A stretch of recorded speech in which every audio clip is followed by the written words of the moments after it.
क्या ले रहा है? ये क्या होता है?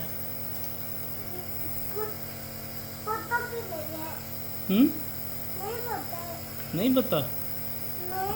आपको खांसी है ना, कफ है ना, कफ, ये उसके लिए है। मजे आ रहे हैं? मजे आ रहे हैं? ठीक हो जी क्या? खांसी ठीक हो जाती है? अच्छा, कब रात को ली थी आपने ये? रात को भी ली थी? नहीं सुबह आई थी। सुबह ली थी? अब रात को लोगे? हम्म। अब आप ये भी पकड़ लो।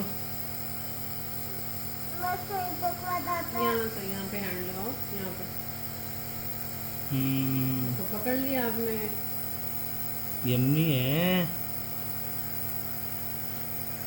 मजे आ रहे हैं? हैं?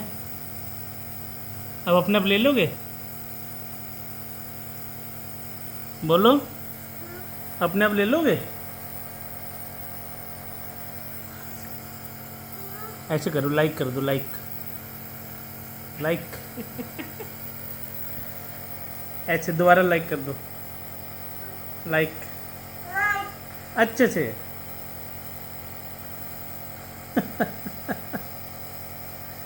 मजे आ जाते हैं, खांसी ठीक हो जाती है इससे, ठीक हो जाती है ना। आपको कल बक्कू था?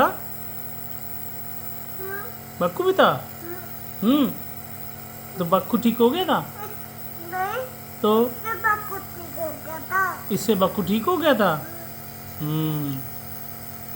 तभी तो कहते हैं ये ले लेनी चाहिए। ये सुबह का जाता है। हम्म। हाँ भागा जाता है। नहीं देगी सुबह का ही गया था। अच्छा, कल लेग्स भी पेन हो रही थी आपकी? हाँ फिर ये लिया था तो लेग्स ठीक हो गई थी? पापा दूध पिया था फिर लाइट पे दी होती। अच्छा, दूध पीने पर लेग्स ठीक हो गई थी? फिर ना लाइट पे भी लिया ठीक हैं? ये लगाने पर लेग्स पेन नहीं होती? नहीं। चलो, ऐसे कर दो, लाइक, बाय।